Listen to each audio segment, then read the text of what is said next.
dia tonga soa atao amin'ny fandaharana Jeanne Forest Santé aty Canada indray ianao.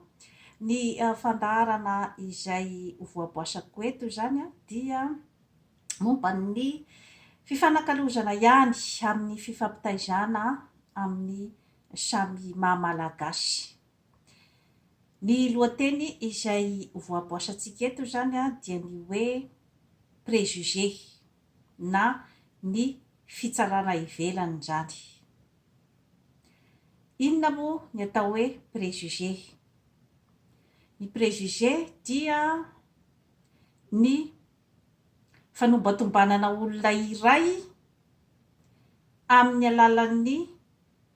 endrika ivelany na ny fomba fihetsik'ilay olona ty ivelany na ny mombamomba n'ilay olona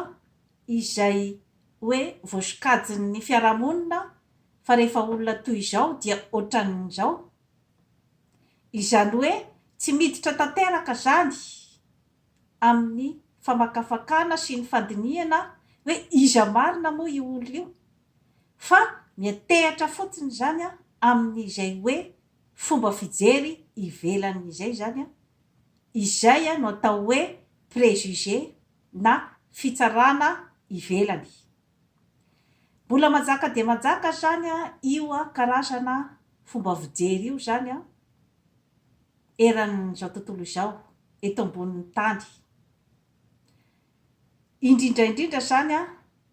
ao Madagasikara mbola mipetraka izay hoe fomba fijery etikety omena ny olona tsirairay izay fa tsy mijery ny amin'ny hatsipiriany ny momba ny olona iray. Ka eo zany mbola isan'ny sakana lehibe tsy ahafahantsika zany mandroso amin'ny tena hoe fampandrosoana tena izy, ary tsy ahafahantsika ihany koa zany ny hoe manana ny maha izy azy antsika zany mba ho firenena mahaleo tena sy tsy mandohalika eo anatrehan'ny firenena vaventy. Ho voaboasantsika zany ny mahamarina an'izay hoe fanjakana an'izay fanjakan'izay préjugé izay na ny fitsarana ivelany izay eo anivon'ny fisainan'ny sarambabem-bahoaka. Eny fa na dia atao ara hoe ny olona nianatra dia mbola itoeran'izay préjugé izay ny fomba fijeriny zany.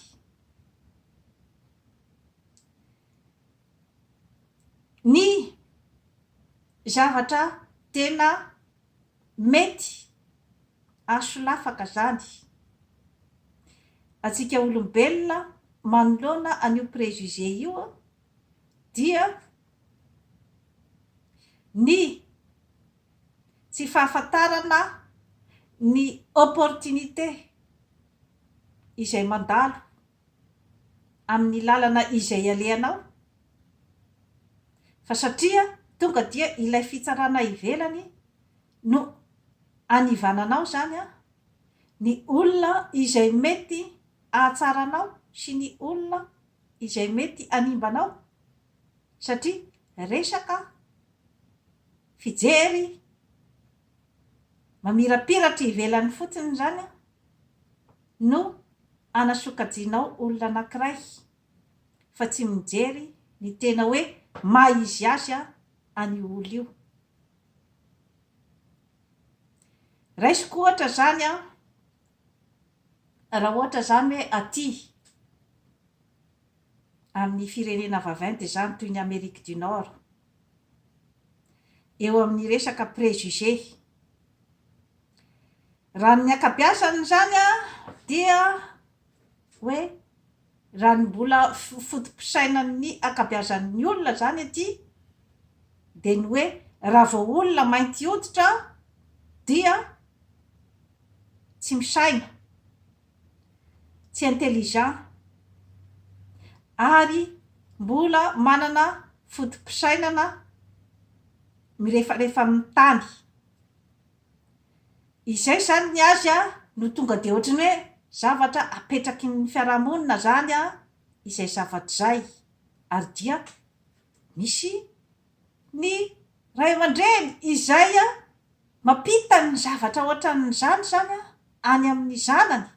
amin'ny fitaizan'ny zanany, hoe isika fotsy hoditra no intelligent, no manana fotom-pisainana ambonimbony kokoa, ary isika no afaka hanan-karena sy afaka hanana ny toerana tsara eo amin'ny fiarahamonina. Misy ny fianakaviana manao an'izany resaky zany ray aman-dreny miteny zavatra ohatran'izany amin'ny zanany mbola kely. Hany ka ny lesoka zany amin'izay zavatra zay dia ny hoe ilay zaza zany tonga dia mieritreritra fa tout est gagné d'avance, zany hoe izy zany tsy mila manao ezaka firy amin'ny fiainana fa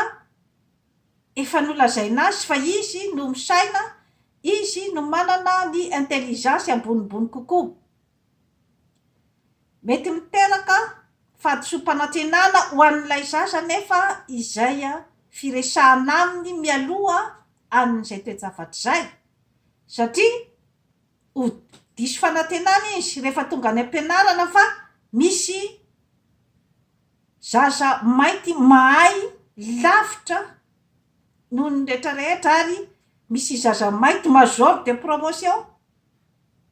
ao amin'io sekoly ianaran'io. De gaga izy hoe fa ahoana izy zany, kanefa ny nolazaina tany an-trano dia ireto karazan'olona ireto dia tsy mety olona tena hanana an'izany atao hoe plasy mamirapiratra amin'ny fiarahamonina zany. Ny zavatra mety andalo ny lohan'io ankizy efa nampidirana an'io resaka io zany dia mety ho maromaro ny réaction zany mahita an'izay hoe fahombiazan'ny olona mainty hoditra ao am-pianaran'izay. Mety izy zany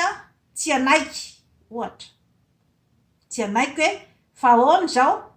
ny zavatra nolazaina nefa dia hoe ny fotsy hoditra ihany no tokony hanana ny karazana pouvoir na amin'ny resaka fahaizana io na ny resaka atafitana amin'ny fiainana. Izay no nolazaina azy. Tsy anaiky izy izany dia hitady izy izany ny fomba rehetrarehetra izay amingorana an'io mainty hoditra izay nahazo ny plasy mamirapiratra tao am-pianarana io, na andeha anaovany karazana antson-jay zany, satria hoe tsy normal zany, misy zavatra tsy normal ao amin'ny olona io. Fa nahoana no hoe izy mainty hoditra kanefa izy no major de promotion ohatra, dia ho tadiaviny daholy ny zavatra rehetrarehetra amingam-pinganana an'io ankizy io, na ho tarihan'ny namany anao karazana intimidation, anapotipotehana ny fiainan'io olona manelingelina azy io. Na izy ny réaction faharoa koa dia mety eritreritra izy hoe tsy marina ny zavatra nolazain'ny ray aman-dreniko, fa nahoana no misy ihany ny mainty hoditra izay manana ny intelligence ambony noho ny intelligence tsika fotsy hoditra. Eo izy zany dia mety ho tonga saina, ary dia andinika bebe kokoa zany ny momba an'io mainty hoditra io, ary dia hitondra ny karazana témoignage eo amin'ny fiarahamonina hoe tsy marina izany fomba fisainantsika izany. Ary ireo karazan'olona ireo matetika dia ilay karazan'olona izay mahay maka ny opportunité mifanena aminy amin'ny fiainana hoe mety ahitako soa zany ny fiarahako sy fiarahako miasa amin'ity olo ity. Izay réaction anankiroa zay zany a no mety hipetraka. Misy indray zany a ny réaction fahatelo dia ny hoe tena tsy manaiky mihitsy zany a amin'izay circonstance izay. Ny hoe tsy manaiky zany fa satria tsy izay a no voasoratra ara-boajanahary amin'ny fiainantsika olombelona, fa izao fotsy hoditra no tsy maintsy zany a misongadina eto amin'ity toerana ity. Dia eo ny miteraka ny ataontsika hoe karazana zany hoe ady saranga, ary mety miatefa hatrany amin'ny ady izay fanaovan'ny resaka ara-bolokoditra zany zavatra zany. Teny fotsiny zany a izay ohatra no raisiko teo zay hoe zava-misy zany a amin'ny fiarahamonina. Ka rehefa miditra zany amin'izay resaka ataontsika hoe fitiavana ny pouvoir izay zany a ny zanak'olombelona, dia izay foana no miteraka ny ataontsika hoe fifampitena sy ny savoritaka izay a manimba foana ny zanak'olombelona. Iverenako zany a ny tontolo ao Madagasikara. Io resaka préjugé io zany a dia zavatra izay mamotika ny malagasy sy ny Afrika, satria dia nopepohina ny Afrika zany hoe zay zavatra rehetra avy any aminy a dia zavatra tsy ary foba, ny zavatra rehetra zay ataony a dia zavatra tsy mety. Misy daholo ny fomba fitenenany aty amin'ny tany vaventy a, misy ny fomba fitenenany ataony hoe plan de nègre. Izany hoe rehefa zavatra kitoatoa zany a dia izay no ataony hoe plan de nègre. De misy daholo izany a ny hoe préjugé ataony a na amin'ny resaka hoe fandraisana olona hiasa, ohatran'izay zany a, mahazoazo toerana kokoa eto amin'ny société aty Amérique du Nord ohatra zao a, ny fotsy hoditra avy any Europe, reny Europe de l'Est sy ny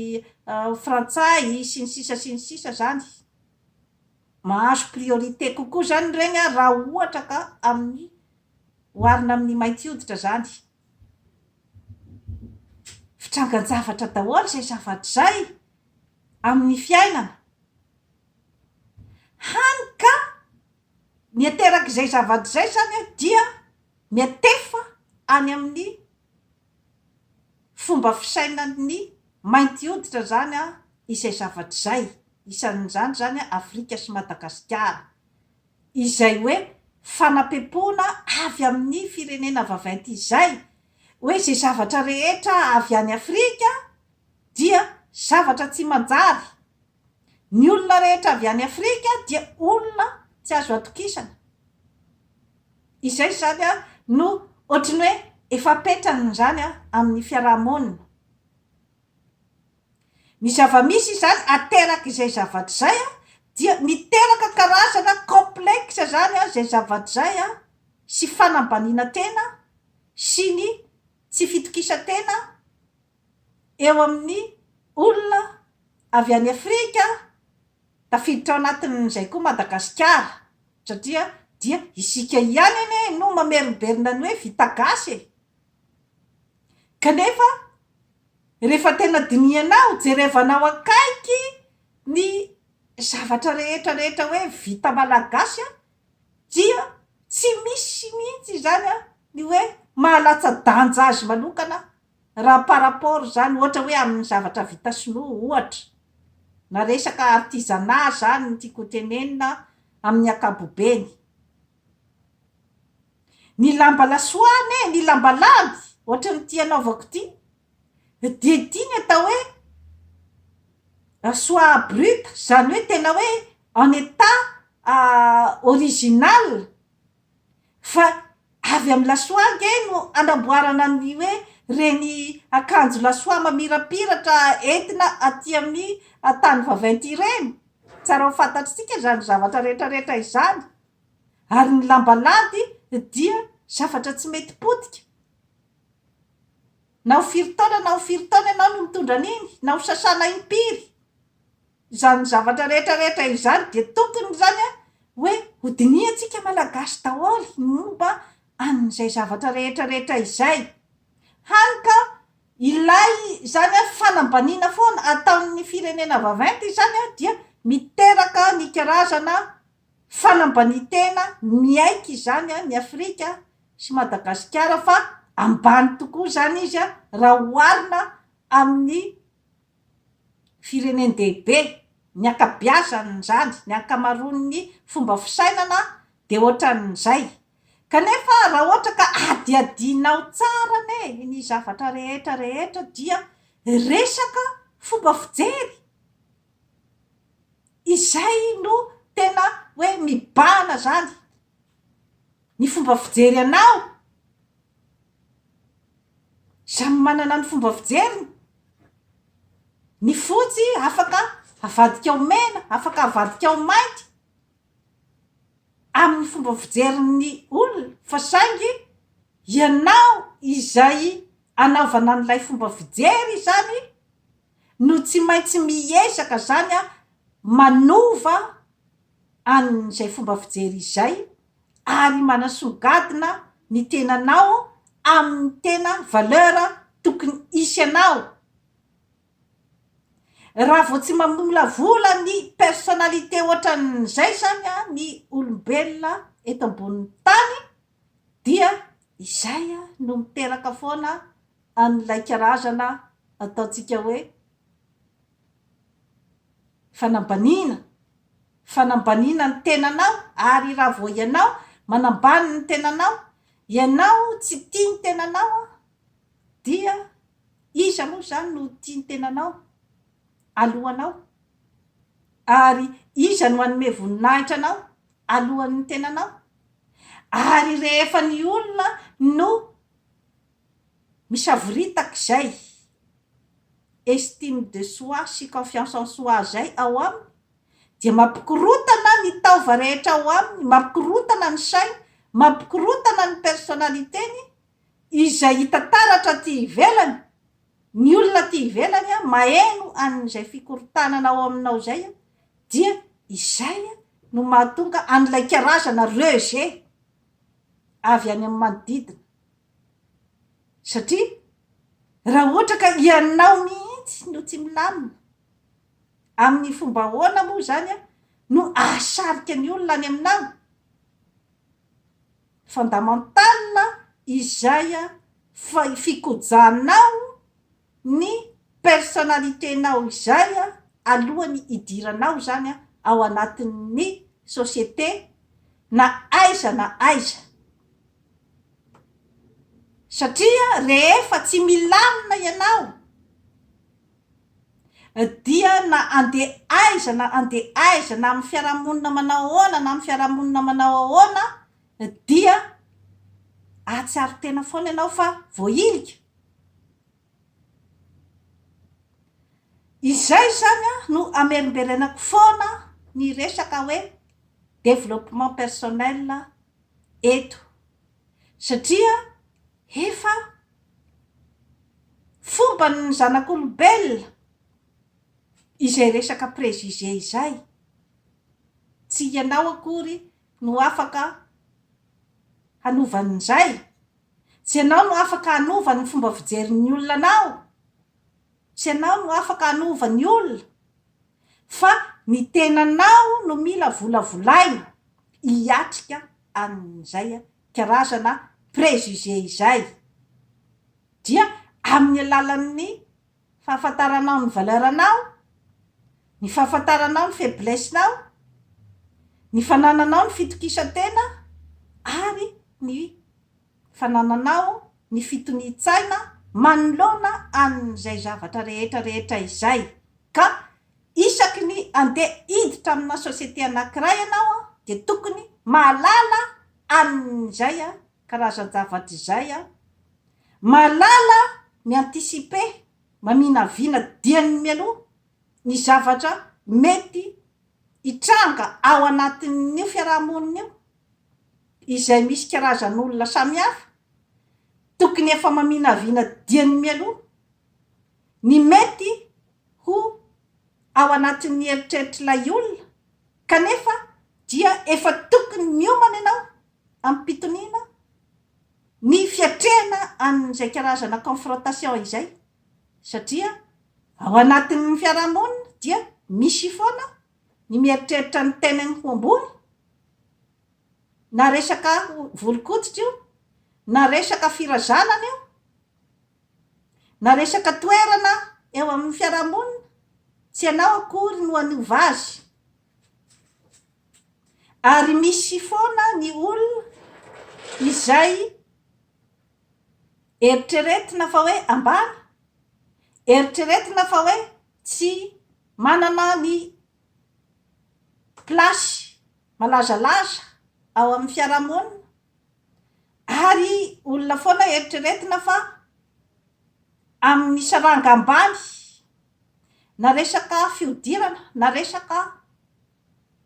foko na resaka asa ka anjaranao zany no mametraka ny toeranao hoe aiza zany a no misy ny toeranao foana zany isaky ny miditra ao amin'ny fiarahamonina ianao amin'ny fosiny saina tsy miakatra ianao a dia tsy maintsy mahay manasokajy an'izay hoe aiza zany a ny fijerin'ny fiarahamonina anao zany a rehefa miditra amin'ny fiarahamonina anankiray maro zany a ny hoe tamana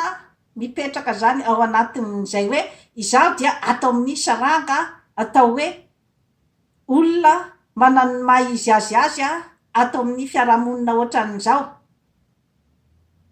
na ny volon-koditra ohatran'izao na ny foko ohatran'izao dia tamana zany a ny olona anankiray indrindrandrindra zany a hoe ao Madagasikara ny raisiko zany ny ohatra amin'izay hoe fametrahan'ny tenan'izay zany hoe atony misy azy dia tsy mijery tontolo hafa izy zany nefa ny fiainana dia milaza hoe raha ohatra ianao ka direktera amin'ny toerana anankiray dia mbola misy eny ny PDG mbola misy ny contrôle n'izao tontolo zao amin'ny fiainan'ny zanatsika olombelona raha ohatra zany resaka pouvoir zany a no horesahana tsy maintsy tokony miditra ao anatin'ny saitsika olombelona izay zavatra zay hoe mbola misy eny manana pouvoir ambonimbony kokoa noho izao zany raha ohatra ka pouvoir amin'ny fijerin'olombelona zany a ny pouvoir mamirapiratra zany a no resahana saingy adininy akabiazan'ny olona zany ilay hoe pouvoir personnel ao aminy izay tsy azo misy akitikitiany zay fa ny olona tsirairay a no mikoja amin'izay pouvoir personnel ao aminy zay ary izay a no afaka hoentiny mandeha mamakivaky amin'izao tontolo izao na mamakivaky ny olona tsy mitovy fiodirana aminy mamakivaky ny karazana saranga rehetra izay misy eto ambonin'ny tany ny karazana tany amin'ny fomba rehetra izay mety tsy ho fombany ary ny afahany misadapta amin'ny toerana rehetra izay andehanany dia izy no hompandresy amin'izay karazana fitony-tsaina sy ny karazana fierté ananany amin'ny maha izy azy zay izay zavatra rehetrarehetra izay nefa dia tsy maintsy kojaina fa tsy azo azo fahatany izay zavatra zay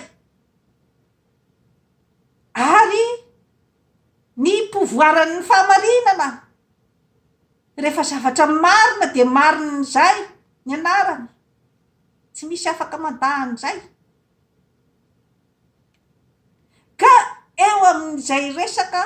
mbola tsy fahaizana zany a ny hoe mamola vola an'izay karazana personnalité izay zany a, izay a no mbola marendrika any Afrika sy Madagasikara,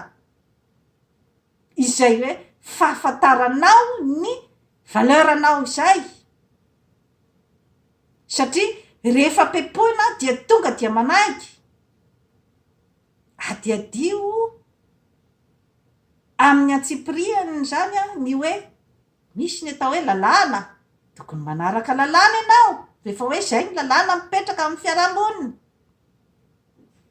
Misy nefa ny zavatra izay ao aminao fa tsy idiran'ny lalàna, ohatra ny safidinao, ohatra ny fomba fijerinao, ohatra ny fomba fijerinao na ny olona na ny tenanao, izay zavatra izay dia pouvoir goavana de goavana ao amin'ny olombelona anankiray, ary ny atanjahan-tsaina ao aminy. Tsy misy lalàna miteny hoe rehefa olona ohatraohatran'izao de tsy tokony hatanjatsaina, tsisy lalàna miteny an'izay. Rehefa olona ohatraohatran'izao de tsy tokony hanana ny safidiny amin'ny zavatra izay hoe hanana ny safidy tokoa. Zay zavatra rehetra izay zany a no mila jerena akaiky amin'ny resaka psikolojia ny olona izay a hita eo amin'ny fiarahamonina. Fa raha ohatra ka mbola tsy miroso zany amin'izay, Madagasikara sy Afrika dia mbola eo ihany miroso amin'izay hoe tsy fitokisantena izay, miroso amin'izay hoe mauvaise estime de soi izay, miroso amin'izay hoe faniratsirana ny vita gasy. Ajao apetrao amin'ny tokony ho izy ny lalàna, fa izay zavatra afaka ampiasainao toy ny safidy araky ny lazaiko teo, toy ny fanananao fitokisantena, tsisy lalàna mihitsy mandraran'izay zavatra izay, ao no renforcenao, ahafanao miatrika ny tany vaventy, dia zavatra ohatraohatran'izany a no ampitaiko amintsika mpiray tanindrazana no nahatafajoro ahy anana ny toerako aty amin'ny tany vaventy toy ny Amerique du Nord, satria izay resaka hoe fanapepona izay a dia lalàna ny fiainan'ny olombelona izay. Hoe raha ohatra ianao ka tsy manana maso manga, tsy manana volo mena na blondy, dia efa mipetraka ny préjugé hoe ianao zany olona tsy afaka hanao zavatra firy amin'ny fiarahamonina. Fa matetika zany a ohatran'ny hoe kilasin'ny fotsy hoditra izay hoe mbola tsy nahita fiainana firy zany a, de hoe ny zavatra hitany any amin'ny film de mpamafatrany. Raha vao tsy manana an'izay hoe karakteristikan'ny fotsy hoditra izay dia mpamafatrany ianao zay. Ka anjaranao zany a izay manana ny talenta ao aminao a sy ny hoe fitokisantenanao no mametraka ny tenanao a amin'ny toerana tokony hisy anao. Tadidio zay zavatra zay fa tsy misy olona hafa amin'ny toeranao zany afaka anao an'izay amin'ny plasinao. Izay akory tsy midika hoe andeha sy hanao karazana excès de zèle hoe complexé. Misy koa ny fombafomba fitenin-jareo koa aty ny hoe complexe de noir, izany hoe rehefa diso mampiseho excès loatra ianao zany a dia tsy mety hoe complexe rehefa diso ihany koa nefa ny anao hoe tonga dia hoe manambany tena be loatra koa dia tsy mety ihany koa zay fa ny zava-dehibe ahafahanao mametraka ny tenanao amin'ny tokony ho izy dia izay hoe filaminantsaina ao aminao zay izay no tsy maintsy volavolainao isan'andro ahafahanao mijoro amin'ny fiarahamonina rehetra amin'ny endriny maro samihafa eto ambonin'ny tany.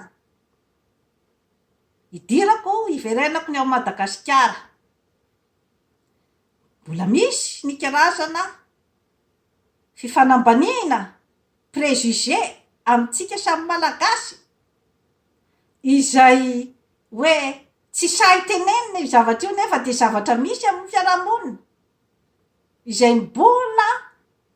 manelingelina ny fifandraisan'ny samy malagasy dia ny hoe ohatra fotsiny raisiko zao hoe raha vao misokatra ny vavan'ny olona anankiray ka tsy miteny merina ranoray ohatra zao ilay olona fa miteny avy any amin'ny faritra dia réaction voalohany ho an'ny olona izay hoe efa zatra nipetraka tao Antananarivo ohatra dia ohatrany hoe misy ny terme hoe ohatrany tambambanivohitra normal izay réaction izay satria ny fahafantarany dia hoe ny olona ao Antananarivo zany no olona mandroso fa ny olona any amin'ny faritra izay zany ny image hitany izay ny référence fa ny olona any amin'ny faritra zany dia ohatrany hoe taraikiraiky zany ny fomba fijeriny amin'ny fandrosoana anka na manana toerana sy manana talenta sy manana ny maizy azy zany ny olona iray avy any amin'ny faritra dia izay no réaction voalohan'ny olona hoe ohatrany nandranandra ohatrany nyroky ohatrany tambambanivohitra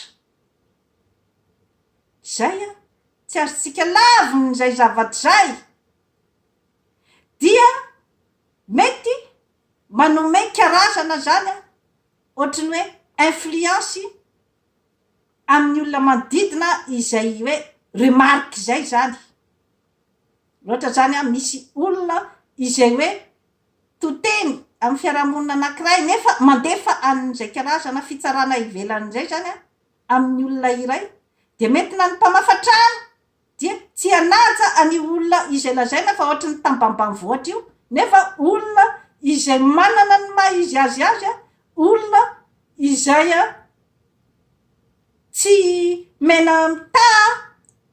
amin'izany ataontsika fandrosoana izany ao Madagasikara